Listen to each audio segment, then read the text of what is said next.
నమస్కారం ఘంటారావానికి స్వాగతం. ముందుగా ప్రధాన అంశాలు. నేటి నుంచి పార్లమెంటు శీతాకాల సమావేశాలు. 13 బిల్లుల ఆమోదం కోసం మోదీ ప్రభుత్వం జాబితా సిద్ధం.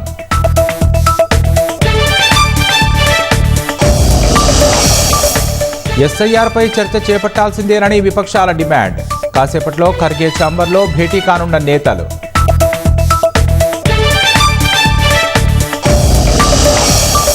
నారాయణపేట, వనపర్తి జిల్లాలో నేడు సీఎం పర్యటన.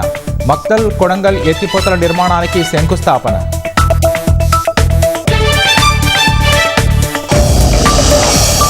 పంచాయతీ తొలి విడత ఎన్నికలకు భారీగా నామినేషన్లు.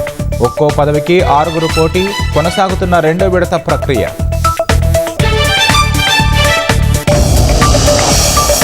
శ్రీలంకలో దిత్వా తుఫాను కారణంగా 334కు పెరిగిన మృతులు. మరో 370కి పైగా గల్లంతు. ఆపన్న హస్తం అందిస్తోన్న భారత్.